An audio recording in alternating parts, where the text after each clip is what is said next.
Bien, buenas tardes, estimadas autoridades, personalidades varias, profesorado, PAS, estudiantes, familiares, amigos. A mí me complace muchísimo presidir hoy este acto de despedida bajo el que en verdad se desvela un merecido homenaje al profesor emérito y exdecano Pablo Vadillo Farrell, tras una vida dedicada a mayor gloria de la institución académica. Es mucho lo que habría que recordar y agradecerle en nombre de la Universidad de Sevilla, en general, y de la Facultad de Filosofía, muy en particular. Mas sé que lo que se hable sobre él será también hablar de nosotros mismos. Al fin y al cabo, casi todos los hoy presentes aquí formamos parte o compartimos algún aspecto o algún momento de su biografía académica. Por eso estoy seguro de que tanto el profesor José León Castro como el mismo profesor Vadillo hablarán desde la amistad, la misma con la que desde hace más de un cuarto de siglo me honra también a mí. Es verdad que aunque se narre acerca de otro, uno cuenta siempre la historia de su propia vida. De te fábula narratur, reza el verso de Horacio, tan querido por Kant y por Ortega, no menos que por este humilde relator que siempre que tiene ocasión lo cita. Por eso me callaré ahora, para no terminar hablando de mí mismo. Y siguiendo el protocolo, daré la palabra en primer lugar al profesor José León Castro, a continuación al profesor Pablo Vadillo y finalmente volverá a mí la palabra para desvelar dos momentos señeros de este acto: la presentación del libro Homenaje, publicado por la editorial Universidad de Sevilla, y el descubrimiento del retrato que desde hoy colgará en la Galería de Decanos de Filosofía. Tiene la palabra el profesor José León Castro.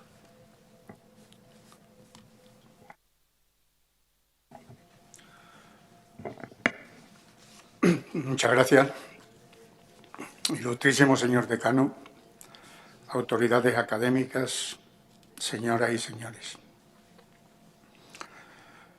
Quiero comenzar agradeciéndole su invitación para participar en este, para mí, tan grato acto académico, aunque también debería pedir disculpas porque a lo largo de mi breve intervención me dirija casi posesivamente a mi entrañable amigo, el profesor Vadillo. Y gracias principalmente a ti, Pablo, por ofrecerme la posibilidad de abrirme hoy en canal con tu semblanza, que apenas reflexionada, solo de la admiración y del cariño del producto. Mis palabras no serán, pues, una laudatio al uso, sino un reconocimiento público de gratitud y afecto. Ciertamente se nos escapa irreparable, casi vertiginoso, el tiempo. Y hoy nos encontramos a apenas un rato de que se cumplan las bodas de oro de nuestra amistad. Día a día, inexorablemente, vamos cumpliendo bodas de oro de muchas otras cosas. Y pronto, ojalá no me equivoque, celebraremos bodas de oro de tantas otras bodas de plata.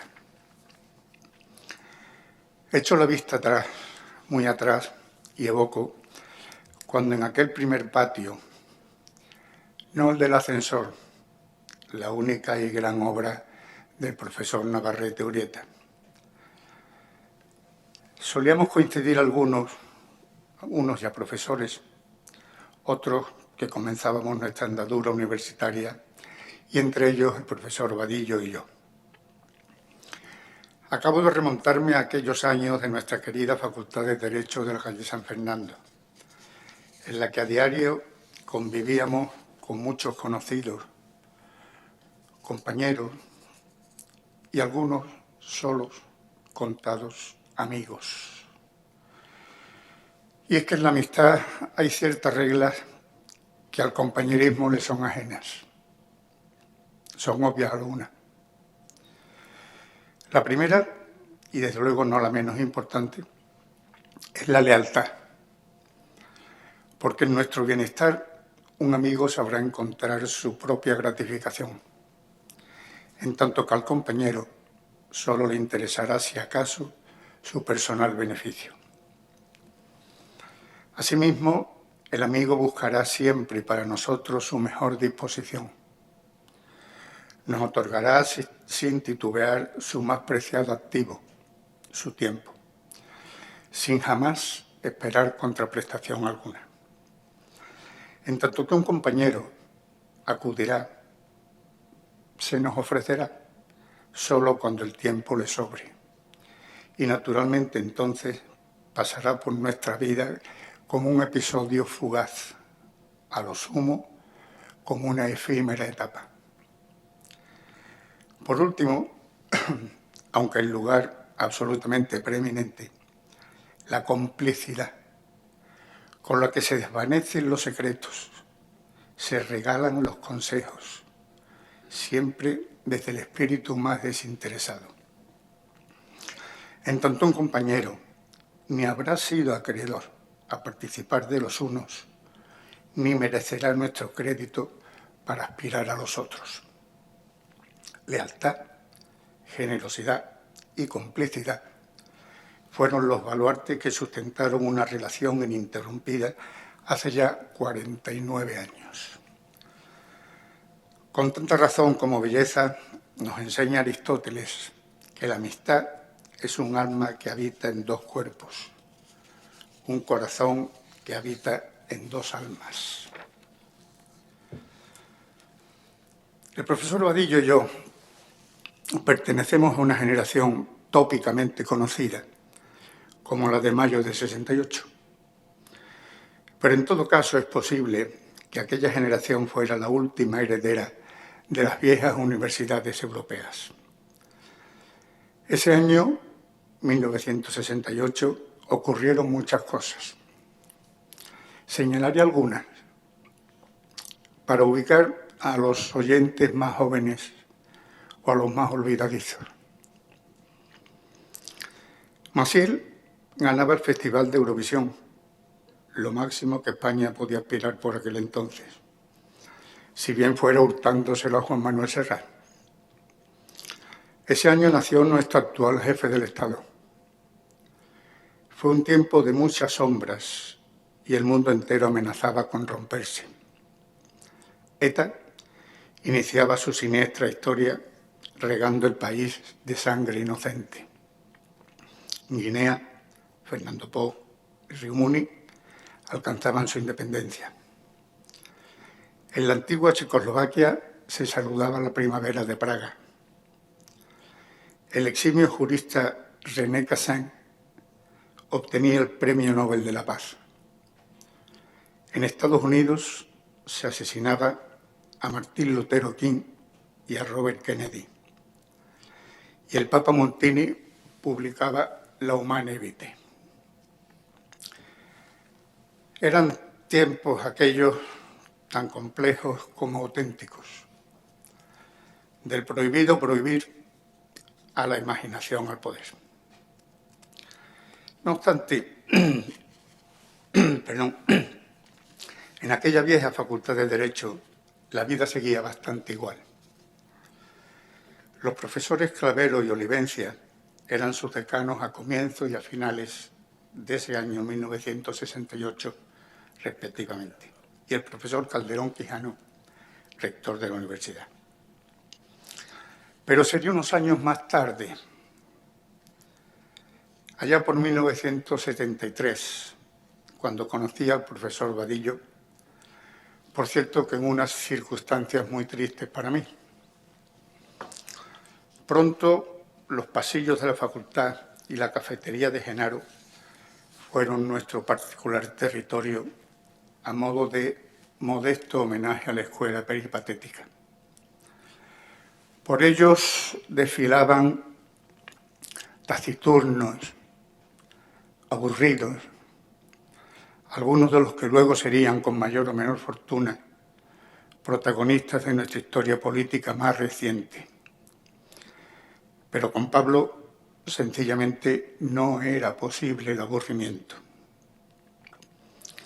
Con frecuencia, al salir de la facultad, nos íbamos en su flamante Renault 8 a la calle Angostillo a recoger a doña Milagros, su venerada madre, para luego dejarme en casa o ir a alguna venta cercana a almorzar, y en donde yo charlaba con ella, mientras él se dedicaba a menesteres más opíparos. Fueron sin duda años felices, intensos y fecundos, aunque a todos nos exigió mucho esfuerzo, toda vez que en 1977 se convocaban las oposiciones al Cuerpo Nacional de Adjuntos, congeladas desde mucho tiempo atrás. Resuelto con éxito ese trance, siguieron avatares complicados. Ambos hubimos de sufrir poco después el sentimiento trágico de la orfandad académica. A lo largo del año 1978 fallecieron nuestros maestros, los profesores don Francisco Elías de Tejada y don Alfonso de Cosío y Corral. Tras lo que el futuro profesional, que hasta entonces había constituido sin duda nuestro más anhelado objetivo, parecía enturbiarse de pronto. Pero tal vez fueran precisamente los años que siguieron los que de modo más férreo fortalecieron nuestro vínculo, porque, como siempre ocurre, el dolor o la incertidumbre llegan a unir más que la tragedia o las certezas. Sin duda nuestro oficio es muy hermoso, tal vez el más hermoso, pero nuestro único mérito fue elegirlo.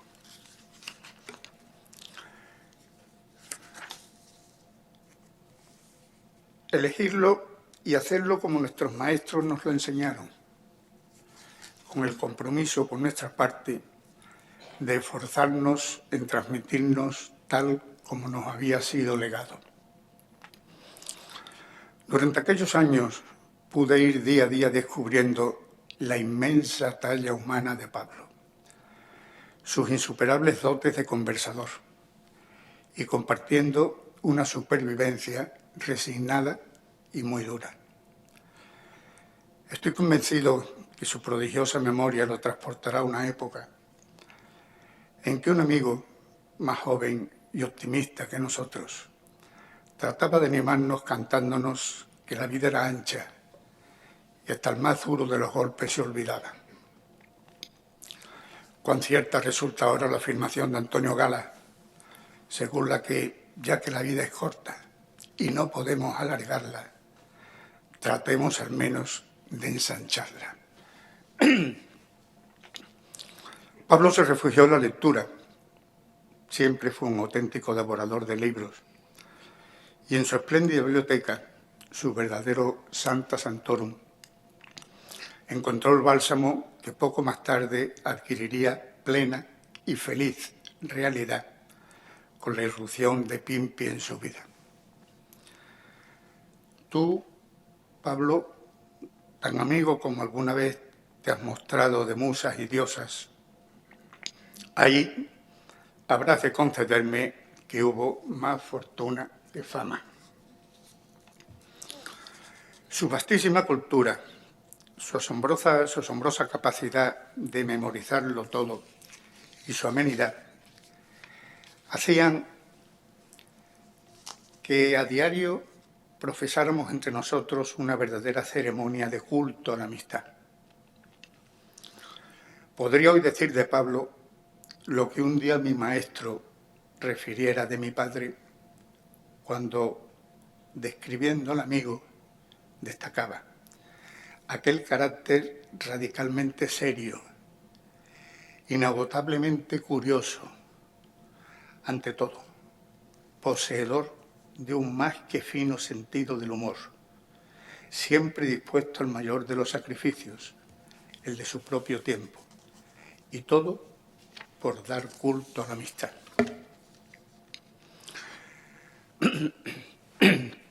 Pero de súbito, aunque tal vez para nadie pudiera haber supuesto una especial sorpresa, Pablo decide abandonar la Facultad de Derecho, a cuya disciplina nunca le dispensó un excesivo apego, es verdad, para retornar a sus verdaderos orígenes, que no podían ser otros que la filosofía.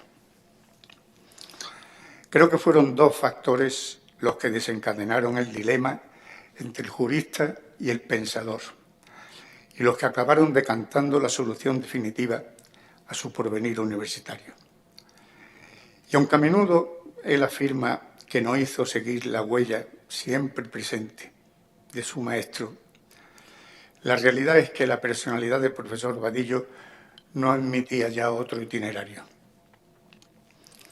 De su vasta trayectoria investigadora, en la que me permitirán que transite casi de puntillas, por pura incapacidad de enjuiciarla con el acierto necesario. Pero quiero destacar, no obstante, la reiteración que a menudo suele encontrarse en la idea de la libertad y sus más hermosas connotaciones. No podía ser de otro modo.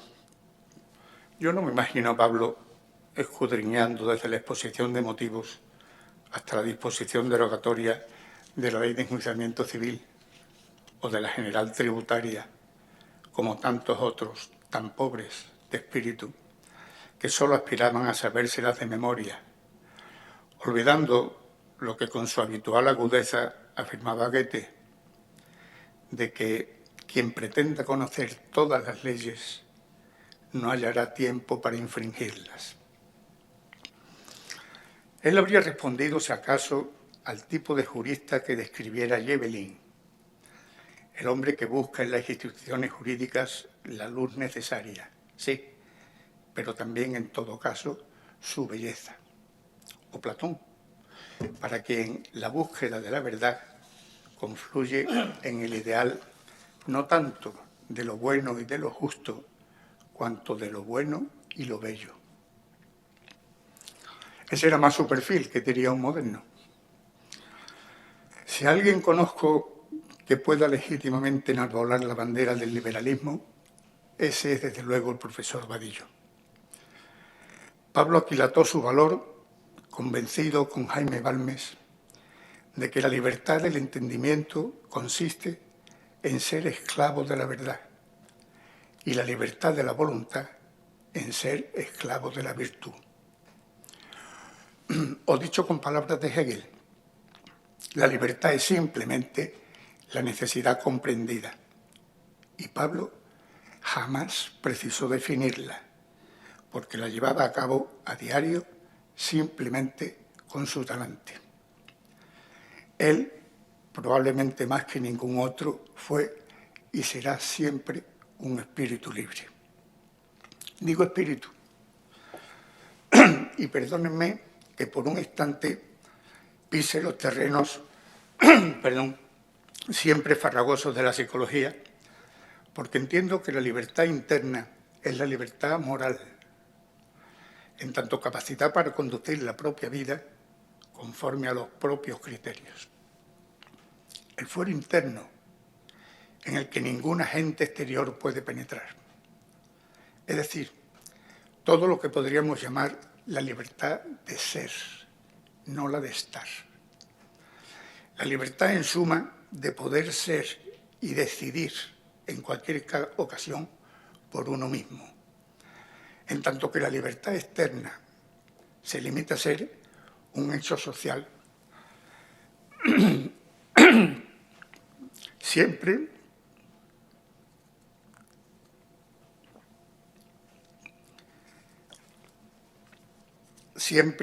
que se pueda optar entre hábitos, actos, modelos, estándares y todo lo que nos hace aparentemente libres ante los demás. Ni que decir tiene que la libertad del profesor Vadillo se alineó siempre en torno a la primera acepción, mientras que la de una gran mayoría se ceñía más bien a la segunda. Sin embargo, para concluir este breve excursus psicológico y cerrar de paso el enorme galimatías en el que me acabo de introducir, todavía me atrevería a afirmar que Pablo siempre fue mucho más libre que el profesor Vadillo. Esa es al menos mi percepción. Cuando le fue concedido el premio a la excelencia investigadora, él modestamente se empeñó en justificar el deber sus méritos a la fortuna y a la virtud. Pero nada de eso necesita quien aún continúa incesantemente buscando respuestas. Porque como fiel paradigma del humanista, que es el profesor Vadillo, siempre intuyó que no bastaba con acopiar el saber, sino que había que actuar sobre él, tomar postura e innovar, proclamar al intelecto como brújula del estilo de vida, indefectiblemente orientado hacia la curiosidad y la razón. Tal vez, en lo único que Pablo y yo hayamos finalmente disentido es en la perpetuación de la actividad, que no de la vocación universitaria. Y ello a pesar de coincidir en que quienes vivimos aquella universidad de nuestros maestros estábamos condenados a ahogarnos en esta de nuestros días. De sobra sé que solo una voluntad inquebrantable de servicio y a un noble sentimiento de lealtad hacia el alma mater puede deberse el haber permanecido en ella. Tal vez yo haya carecido de esa generosidad. Pero en cualquier caso, sí, sin duda pertenecemos a otra época. Hemos vivido otro mundo y en otra sociedad, donde no habrían tenido cabida ni la endogamia, ni las anecas, ni quienes las crearon e impulsaron, trayendo como consecuencia la desvirtuación de la clásica y, desde luego, necesaria jerarquía profesional. Yo, Pablo, creí siempre estar seguro de que difícilmente iba a encajar en esa estructura y en ese nuevo sistema. Y lo estuve desde el mismo instante en que hube de comenzar las clases, citando ejemplos en lugar de jurisprudencia, supuestos del día a día en lugar de la doctrina clásica. Intuí que la superficialidad y la globalidad estaban poco a poco minando los parámetros y los métodos de la eterna universidad.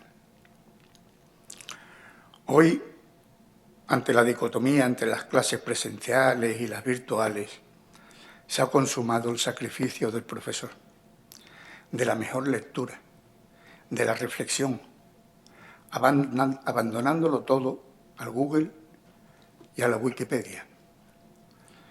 Incluso, si me apuran, me atrevería a preguntarle a Pablo, ¿cuál será el porvenir que aguarda el libro que con tanto amor cultivaste y cómo nos resignaremos a las alternativas que hoy se ofrecen a la lectura más íntima bajo la feroz tiranía de la tecnología electrónica que paulatinamente se va imponiendo? Y esa universidad, no la edad, es la que nos habrá jubilado a muchos, incluso antes de cumplir las edades reglamentarias. Tienen razón quienes afirman que se nos ha pasado el tiempo, que no caben llamar reformas, a cada cual progresivamente peores, y que solo una total y completa redefinición, imposible de soñar siquiera en nuestros días, reflotaría la vieja idea de unos conocimientos transmitidos a diarios desde el ejemplo. La masa es voraz, acabó por devorarnos y solo nos restaba sobrevivir. Pero esa, repito, esa no era nuestra ilusión ni nuestro proyecto. Decía mi maestro, citando a John Stuart Mill, que un discípulo a quien jamás se pide nada que no pueda hacer, nunca hará todo lo que pudiera. A nosotros sí que se nos exigió. Pero bueno, no quisiera concluir con una visión tan pesimista, por lo que retomaré la gratitud del motivo que hoy nos concita aquí. Algo hay que nadie ha podido ni podrá cambiar nunca, sobre la base que al propio principio enuncié: la lealtad, la generosidad, la complicidad. La amistad del profesor Vadillo y la mía se ha no solo sustentado, sino enriquecido con el paso de los años. Puedo afirmar que hemos conseguido ser algo que a muy pocos les he dado: ser tan amigos o más fuera de la universidad que en ella. Y todo bajo la fórmula magistral de Marco Tulio Cicerón, de que la confidencia frecuente corrompe la amistad. Un contacto excesivo la consume y solo el respeto la perpetúa. Esa lección, les aseguro, nos la sabemos Pablo y yo de memoria. Y termino. Si yo no hubiera conocido a Pablo, tendría que inventármelo. Pero para mi fortuna está y siempre estuvo ahí, conmigo. Y con Mario Benedetti proclamo: sé que polvos trajeron estos lodos, pero saberlo no es la mejor suerte. Inventaré quién sos. De todos modos, inventarte es mi forma de creerte. Muchas gracias a todos y un abrazo muy fuerte, Pablo.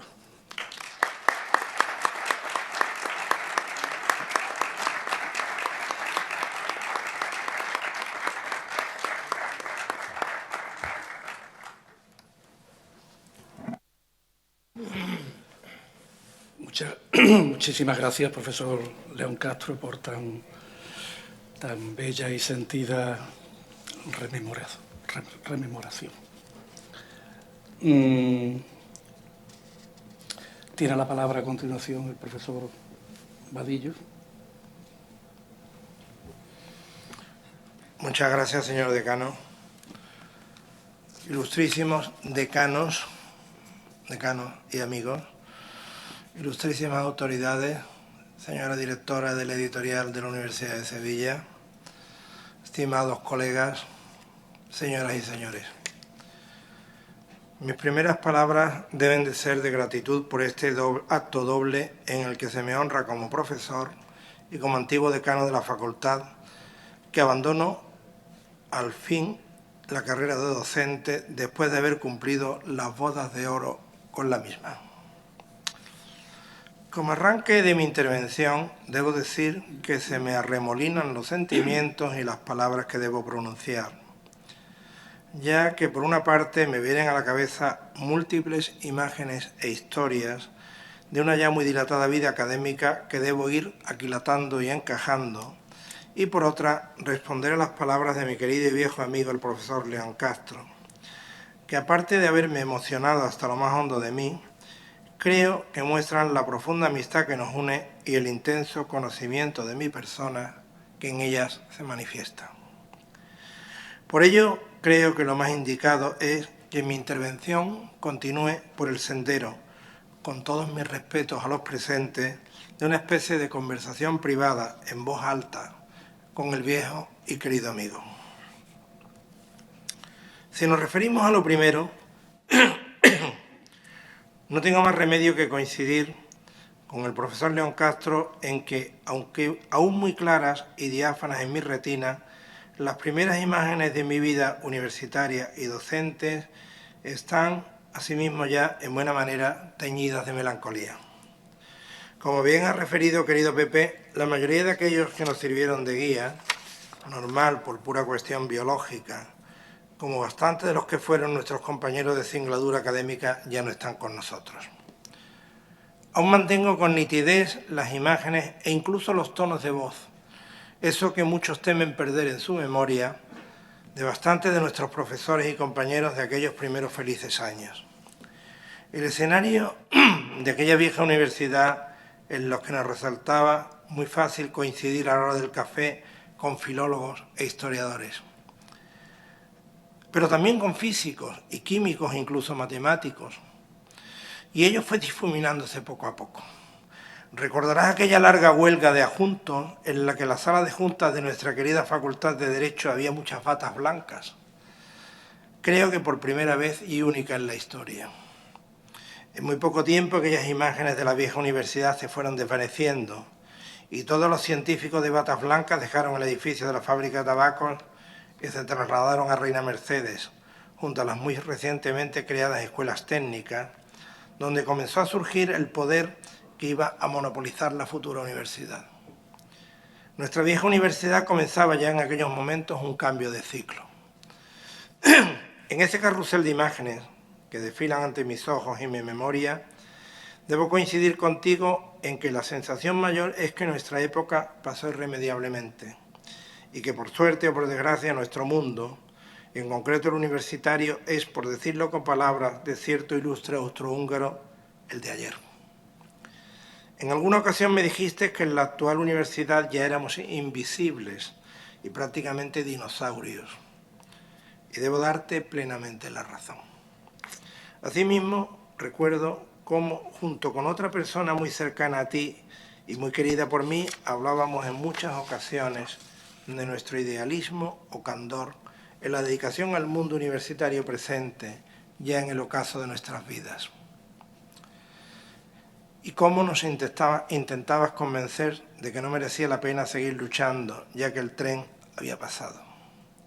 Y aunque siempre disentimos, ahora ya en la estación final, debo decirte que tenías toda la razón y que quizás hubo en mi perspectiva una buena dosis de ingenuidad. Nuestra universidad, heredera, como has dicho, de las viejas universidades europeas, como has dicho con anterioridad, ya no existe de ninguna de las maneras. Ya no se busca crear hombres, ciudadanos y universitarios, sino dotar a los que en ella están de capacidades que les proporcionen habilidades, actitudes, competencias y conocimientos transversales que puedan implementar todo en aras de una futura empleabilidad. ¿Le suena el discurso, no? Aquella universidad literaria, como reza el viejo sello de la nuestra, ha ido cediendo el paso a una visión de la misma absolutamente tecnificada y en la que los viejos valores de la universidad que tú, querido Pepe, y yo mismo conocimos y en la que por muchos años nos reconocimos, han sido abolidos o sustituidos por otros con los que a nuestra edad ya nos resulta difícil identificarlos. Los libros, un ser y un bien al que tanto he amado, parece que sobran en esta universidad actual y te informan de que no hay sitio para ellos. Es solo un rasgo muy definitorio. Ello no ocurre ni en Oxford, ni en Cambridge, ni en Harvard, ni en Berlín. Universidades a las que miramos continuamente y queremos alcanzar en esos inevitables y obsesivos rankings que cada año nos presentan, pero sabiendo sobradamente que en aquellas universidades sí siguen y amando y encontrando sitio para los libros. Al margen de estos hechos constatados y constatables, que nos hacen difícil seguir mirándonos en esta universidad, como tú mismo decías con anterioridad, recibo en el día de hoy algo absolutamente impagable, y más en el mundo universitario presente. ¿Cuál es el testimonio de una larguísima, casi áurea amistad, verdadera y profunda, que, como muy bien has dicho, y es lo más importante, ha sido más grande fuera de los muros universitarios que dentro? En el día de hoy, además, aparte de esta celebración pública de la amistad, se produce en este acto otro ejercicio de muestra de afecto hacia mí, como son la entrega del retrato de mi breve etapa de decano de la facultad, como del volumen homenaje con motivo de mi jubilación. Este acto es también otra demostración de afecto y amistad por parte del decanato y de la facultad, personificado en la figura de su decano, mi buen y querido amigo, el profesor José Manuel Sevilla, en la que me jubilo y en la que he pasado la última mitad de mi vida universitaria, es decir, casi los últimos 25 años. Como muestra este bello libro, en una muy cuidada edición, en la que tengo que agradecer su enorme implicación a los editores y a la editorial Universidad de Sevilla, en la persona de su directora, profesora Araceli López Serena, que hoy tengo el placer de decir que nos acompaña, a la que le agradeceré siempre el mimo y el cuidado volcado en esta edición. Tengo que decir, como ya se ha referido, que quizás mi alma universitaria haya estado dividida, y lo sigue, entre dos lugares, entre dos facultades, entre las de Derecho y la de Filosofía. Y que mi formación primera en el campus jurídico se ha ido, creo, proyectando inevitablemente en mi forma de acercarme posteriormente al cultivo de la filosofía. Es cierto, querido Pepe, que determinadas disciplinas jurídicas, por supuesto, no todas, y sabes bien cuáles, me producían escozor, y que su estudio nunca fueron objeto de mi predilección. Pero la disciplina mental y el método en aquella nuestra vieja y añorada Facultad de Derecho recibí, creo que me sirvieron enormemente de cara al futuro de mi carrera académica. Como muy bien ha recordado, hubo tiempos de dudas y de desazón académicas cuando sufrimos la orfandad magisterial.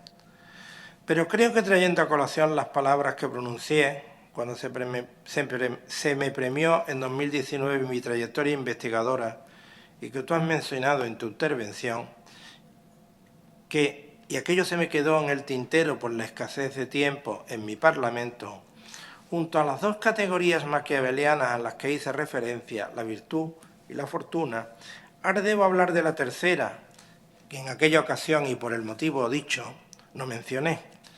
Hablo de la necesidad.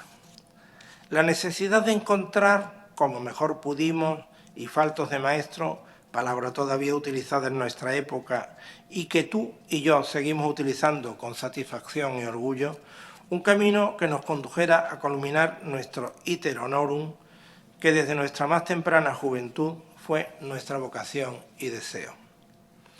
Y podemos seguir combinando la tercera categoría teórica del florentino con el dicho popular castellano, en el sentido de que tuvimos que hacer de la necesidad virtud.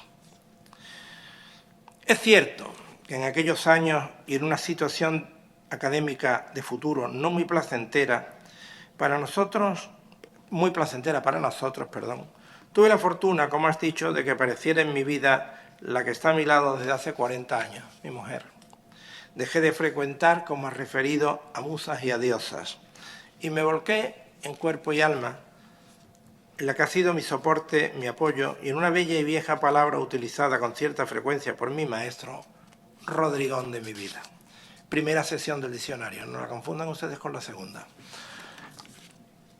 Has dicho que mi traslado a la Facultad de Filosofía se debió a no tener un excesivo apego a ciertas disciplinas jurídicas y una clara inclinación y preferencia por la filosofía, especialmente al cultivo de la historia de las ideas políticas, que había sido el campo de investigación de mi maestro y que de lo cual puede dar fe el contenido del volumen que hoy nos acompaña. Podía haberme quedado cómodamente en Filosofía del Derecho, donde tenía y tengo todavía hoy, y aquí está la prueba, grandísimos amigos, y haber seguido cultivando los mismos ámbitos de investigación que desarrollé en mi nueva facultad. Pero ahí debo decir que el traslado de facultad, y lo digo ya con un pie en la calle, y la opción por la filosofía moral la tomé por ser coherente conmigo mismo y pensando en aquellos que venían detrás de mí, en ella. Esta decisión, cuya toma siempre me ha bullido en la cabeza sobre si era acertada o no, y por la que opté de manera plenamente altruista, a veces me ha hecho pensar si quizás no elegí el camino menos gratificante para mí. Creo que hay que ser honesto con uno mismo y en el momento del adiós hacer un balance, una especie de balance de la propia vida académica, sin quedarse solo en las palabras agradables de cara a la galería. Pero también tengo que decir que nada de ello ha logrado enturbecer, y acéptenme este bello arcaísmo, como un homenaje a una autora últimamente poco citada y mal conocida, Pastora Pavón. Que en absoluto mi carácter, insisto, mi humor y el saber valorar lo que la vida me ha ido concediendo se han alterado. Has dicho, en un paralelismo que me ha conmovido enormemente, que siempre me ha caracterizado el sentido del humor, y lo acabo de mencionar, porque hay una vieja leyenda judía que narra cómo Adán se quejó ante Yahweh de que otros animales tenían poderosas armas defensivas, mientras que el hombre era físicamente en extremo débil, a lo que Yahweh le respondió que le había concedido algo que estos no tenían, que le podía servir para defenderse de los demás y de sí mismo, y muy superior a las armas de los otros animales, y no era otra cosa que el humor. Hay de aquellos que carezcan de esta facultad. También debo decirte, volviendo a algo de lo que hablabas con anterioridad, que me he mantenido en la docencia quizás hasta el final de lo que la posibilidad legal me ha permitido, pero amén del servicio a la institución y de lealtad al alma mater, también me ha guiado una directriz egoísta.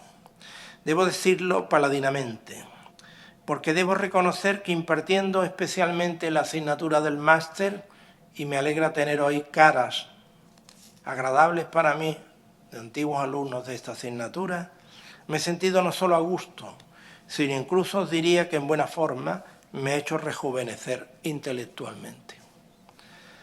Al margen de estas consideraciones, es necesario añadir que en este último quinquenio he tenido la ilusión, así como las ganas y la fuerza, de organizar algún congreso y montar algún libro colectivo. Todo ello ha sido para mí no solo un acicate vital, sino también una forma de probarme que las fuerzas físicas e intelectuales aún no me habían abandonado. Creo que cuando se pierde la curiosidad, esa que según decía siempre me caracterizó, así como el deseo de llevar adelante investigaciones y proyectos intelectuales, comienza definitivamente nuestro declive. Has comentado que a lo largo de mi carrera investigadora ha existido una cuestión que ha sido a partir de un momento determinado de ella prácticamente el eje, con variantes ciertamente, sobre el que han pivotado en buena manera los trabajos que he ido produciendo en los últimos 30 años, en la libertad. Creo que con el conocimiento que tienes de mí lo puedes afirmar con plena certeza, y es que ella ha sido, aparte del objeto de investigación, en buena manera, el reflejo de una forma personal de afrontar la vida y el pensamiento desde una consideración miliana de ella. He buscado siempre hacer lo que estimaba pertinente, lo que deseaba, y siempre sin meterme en la vida de los demás, así como con el profundo deseo de que ellos tampoco se metieran en mi vida. Un viejo colega, conocido por ti y por mí, recientemente fallecido, que también me conocía bien, me dijo hace años que yo siempre había hecho lo que había querido. Y ello puede ser, en un lenguaje llano y cercano, la forma de entender la libertad como santo y seña de una vida.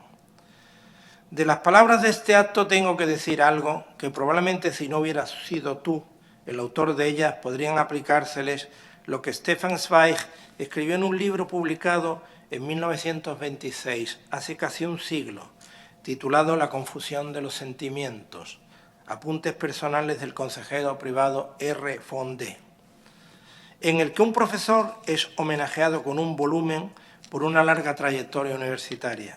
Y en una de sus páginas este hace la siguiente consideración. Es cierto, cito, es cierto todo lo que contiene, solo falta lo esencial. Me describe, pero no me expone. Habla simplemente de mí, pero no revela quién soy. Fin de la cita. Ciertamente aquí no cabe tal cosa, porque si tú, como decías al comienzo, te has abierto en canal, a mí me has diseccionado ante todo el auditorio y has mostrado quién soy. Cuando ya se encuentra uno en la puerta de salida de lo que ha sido su hábitat y su lugar de formación primero y después de trabajo, ¿qué hacen? Tras sumar ambos periodos un total de 56 años, el balance que se realiza tiene que ser forzosamente honesto, ya que no cabe el engaño ante el espejo de uno mismo. Y creo, después de ello, que la vida me ha concedido el poder haber ido eligiendo en la mayoría de las ocasiones con absoluta libertad. He podido hacer lo que me gustaba y durante muchos años disfrutar de ello. Es cierto, querido Pepe, que el entorno y las circunstancias de nuestro mundo universitario ya se han ido para siempre. Pero creo que no es tiempo de quejas, porque nosotros también nos vamos de él. Y a mí me queda una enorme compensación, cuál es el estar hoy rodeado de muchas personas, cuya presencia para mí es de suma importancia, por lo que denota de afecto y cariño mutuo. Cierto escritor, García Márquez en concreto, manifestó que escribía para que lo quisieran. Yo no voy a decir que he sido docente para que me quisieran, pero lo que sí me resulta diáfano es que tras muchos años en este mundo resulta evidente que, salvo para aquellos que viven todavía en mundos hiperuráneos, en una absoluta fantasía, y piensan en la perdurabilidad por largo tiempo de su labor, lo cierto, al menos para mí, y lo reitero, es que lo único que permanece en la memoria es estar en el recuerdo de los que has querido y de los que te han querido. Muchas gracias y hasta siempre.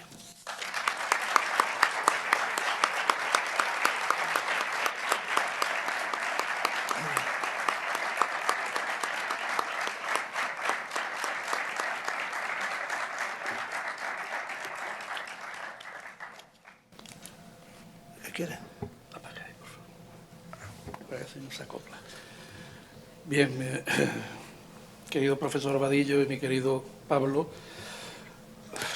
desde que pasé el COVID estoy bajo de defensa y, dada mi naturaleza melancólica y sentimental, estoy emocionado casi al borde de la lágrima, así que voy a intentar recomponerme un poco para decir lo que quiero. Lo digo sin broma, ¿eh? No lo digo como una butada. Es cierto, y ya me pasó con el discurso del profesor León Castro, que, como visteis, también se me quedó tomada la voz, ¿no? Bien, voy a recomponerme, como digo, y en honor al profesor y amigo Pablo Vadillo, amigo de los cabales, tanto como amigo del tiempo rápido y preciso, procuraré ser, si no breve, al menos no extenso ni cansino. No obstante, como decano, no es poca la tarea que he de cumplir en muy pocos folios, y es presentar el libro, homenajear al profesor y desvelar el retrato del exdecano. Haré entonces un hegeliano 3 en 1, y al hablar del libro, pues lo haré también de su autor y de su persona. Para ello, y como he dicho, para ir rápido y no ser cansino, iré leyéndoles como retales sueltos algunos párrafos del prefacio que he tenido el gusto de escribir y que, nada metafóricamente, sino muy more ontológico, le he dedicado en su libro bajo el título de Sobre la naturaleza de las cosas, de Pablo Vadillo. Desvelamos el libro, llegado el momento de la presentación.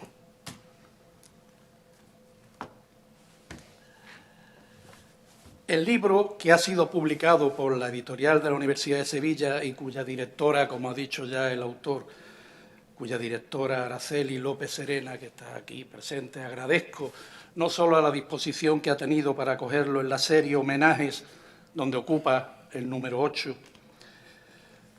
El libro se titula Opúscula Minora, Estudios de Historia de las Ideas Políticas, y, como consta en el colofón, se terminó de imprimir el 12 de abril de este año en curso. Es, como pueden ver, una bellísima edición en papel ahuesado, pasta dura, entelada de color carmesí con letras albero, que ha querido ser un homenaje al intelectual, estudioso de la historia de las ideas políticas, mas también, como ha sido dicho, al gran bibliófilo. No podíamos ponerle un libro de bolsillo, nos lo hubiera tirado a la cara, está claro. El doctor Francisco Navarro Gómez, presente también hoy aquí en este acto, catedrático de latín ya jubilado, amigo común y amante de la perfección, se ha encargado de preparar con pulcritud y eficiencia 17 escritos de Pablo Vadillo que desde 1986 hasta 2017 cursan estudios en el ámbito de la teoría y de la historia de la filosofía política. Un volumen cuyas 354 páginas se hará imprescindible en los anaqueles de las bibliotecas universitarias y de especialistas y estudiosos en esta disciplina, donde se aunan historia, jurisprudencia y filosofía. El libro del profesor Vadillo, ya expuesto desde hoy en las librerías, pueden verlo en el escaparate o en Yerma, también en el propio escaparate virtual de la EUS. Pues el libro, como digo, pasa a partir de ahora de ser un bello objeto en reconocimiento a toda una trayectoria intelectual, pasa a convertirse, ya independiente de este acto de homenaje, en la prolongación de la existencia de su autor en esa eternidad tan clamada por Borges, solo propiciada en el biblio universo, y manifestado en la manera en que Pablo Vadillo ama, aquí se ha reiterado, ama un ente por encima de casi todas las cosas, y es el libro. Bien, paso, sin más, a relatarles algunos fragmentos de mi prefacio sobre la naturaleza de las cosas de Pablo Vadillo O'Farrell. Leo de salto en salto, sin citar páginas, para no cansarla y para darle una cierta unidad. Desde Alcalá de Guadaira bajaba Pablo con sus padres a la capital. Ya el niño presentía que tanto la catedral como la fábrica de tabacos eran recintos sagrados, cuyo fanum, en cada caso, denotaba la sacralidad de su espacio rodeado por foso y verjas, que protegían, en un caso, la morada del saber, y por columnas encadenadas que delimitaban en el otro el ámbito de lo profano. Desde pequeño, Pablo miraba a la fama más que al giraldillo, presintiendo que algún día él formaría parte de esa minoría selecta que dedica su vida a aumentar la sabiduría, custodiarla y transmitirla.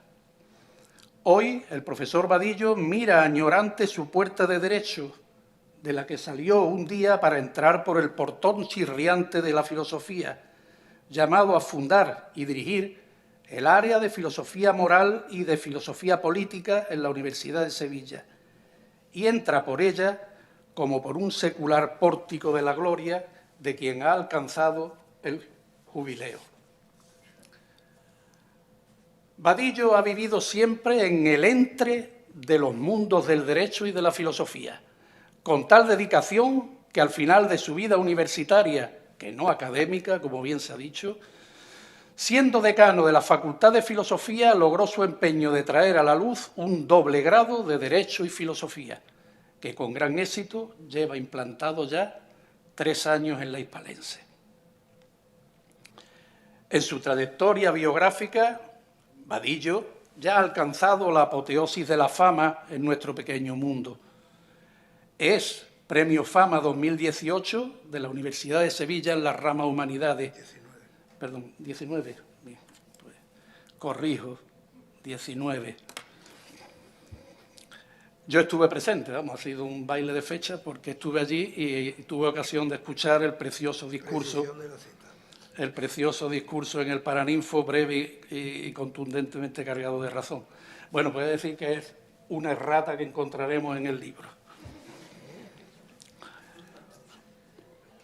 Creo, ¿no? No sé, a lo mejor está corregida. Sí, puede que la corrigiera. Después de contrastar el dato, sobre todo con mi amigo Paco, probablemente ponga 19. Bien, continúo porque vamos a terminar mientras mira lo que hay. Decía que tuvo en 2019, obtuvo ese premio Fama. Pero no basta con la efímera fama en la vida.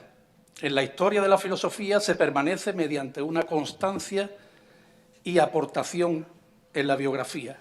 No importa en extensión, pero sí en intensidad. Así, adelantándonos al futuro, sus amigos estamos ciertos de que en la historia del pensamiento hispánico les será reconocida, al menos, y vuelvo a citar a Borges ahora, cuando él hablaba de su admirado Henry James, le será reconocida una frígida gloria, fría o templada gloria frente a la ardiente pero comburente fama. Hoy, Vadillo ya ha sido elevado al Olimpo de las figuras más reputadas en el campo de la filosofía política y no solo en España, donde su nombre destaca entre los más notables, sino también en el exterior, como sucede en Italia y en Reino Unido principalmente. Y sea en la voz prestada o sea en la grafía asentada, Vadillo se ha especializado en filosofía política de tradición británica desde sus comienzos y en filosofía civil mediterránea de tradición hispano-italiana en las últimas décadas. De este modo, llegado ya al final, del que aquí casi, como he dicho, me hace llorar, pues tenemos que conjunta en un rehabilitado logos unitario, filosófico y político, la lógica rigurosa del concepto british con la filosofía práctica y razón civil de la sabiduría meridional. En su mitad anglosajona se hallan investigaciones y ensayos sobre numerosos y diversos autores, entre los cuales destaca muy especialmente Isaías Berlin, de quien Vadillo está considerado el mayor especialista hispano y al que ha dedicado soberbios y reputados estudios. A su vez, el mismo profesor Vadillo se ha ido impregnando de pluralismo berliniano, antidogmatismo y multiversalismo. Mismo ánimo que antes en la licenciatura y más tarde en el grado en filosofía, él ha insuflado a las asignaturas de Fundamentos de Filosofía Política e Historia de la Filosofía Política, ambas obligatorias, y a la optativa Filosofía Política Contemporánea, en las cuales, bajo su diseño programático y dirección docente, han venido formándose y trabajando la mayor parte del profesorado del área de Filosofía Moral en la Universidad de Sevilla. Así como en la asignatura del máster, que él se ha referido antes con tanto cariño, del máster en Filosofía y Cultura Moderna, Filosofía y Teología Políticas, que hasta en este último curso 21-22 ha impartido exitosamente. Bien, pero este libro que aquí se presenta, suyo en autoría de los contenidos, es también nuestro, fruto de la común vida en universidad. Poco más diré, siguiendo el ejemplo del propio autor, que como un místico dice tanto con sus silencios como con sus palabras. No siempre hemos llegado a asumir de las culturas orientales que el grado de sabiduría se mide más por lo que uno calla que por lo que uno dice. Aunque a eso el ilustre genio de nuestro Baltasar Gracián lo llamó precisamente prudencia. Seré prudente y no me dejaré empujar por el sentimiento de amistad del que hago gala, pero sin lacrimosidad, pues con nuestro apreciado Vico consideramos que las amistades se ganan con la virtud. La misma virtud que también nos hace ser un poco más sabios y, volviendo al tacitista Gracián, algo más prudentes. Muchas gracias. Y para finalizar el acto procederemos a descubrir el retrato fotográfico, obra de Antonio Pérez Gil, presente aquí en la sala también. El retrato, como digo, para la Galería de Decanos de la Facultad de Filosofía.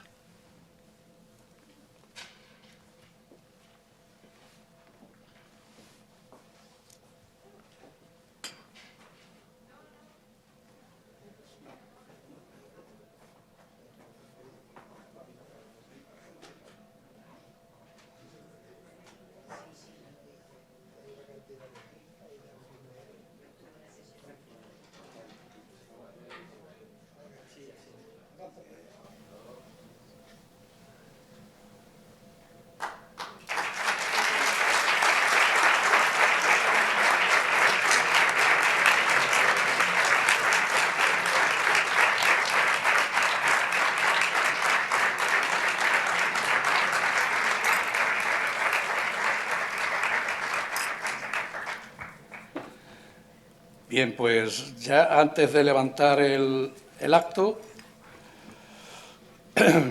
doy la palabra al profesor Vadillo para que finalice su despedida. y por mí sencillamente darle las gracias por acompañarnos. Y por... Bien, yo quiero concluir este acto sencillamente con unas palabras de gratitud hacia todos los presentes. No quiero en estas palabras de agradecimiento olvidar ningún nombre. Tengo que agradecer a nuestros viejos maestros, compañeros, antiguos alumnos, alumnos actuales, amigos,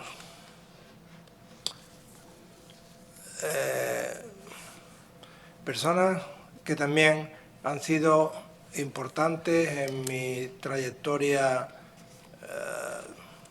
de gestión. Hay dos personas aquí muy importantes para mí, que fueron mis pies y mis manos cuando yo ocupé esos dos cargos de gestión breve, 4 años de director de departamento y 2 años de decano, y estas dos personas saben perfectamente por dónde voy. En resumen, es para mí hoy un día emocionante, un día grato, un día extraordinariamente feliz. Feliz por una parte por, tener aquí caras, como decía al final de mi intervención, a las que quiero, y creo que algunas me quieren. Y también, ¿por qué no decirlo?, porque ya me encuentro con un pie en la calle. Y después de 50 años, aunque no me vaya del todo, que tampoco algunos me dicen, no, del todo no se vaya o no te vayas, pero también llega un momento en que hay que decir basta, aunque, insisto, hoy para mí ver aquí muchas caras de amigos, que algunos han hecho un enorme esfuerzo para estar hoy aquí, porque se me ha contraprogramado claramente desde el rectorado, con el Consejo de Gobierno, pero el ver caras de amigos aquí me produce una enorme felicidad. Un abrazo enorme a todos, muchas gracias por estar aquí hoy conmigo y decía, y repito las mismas palabras, hasta siempre. Gracias.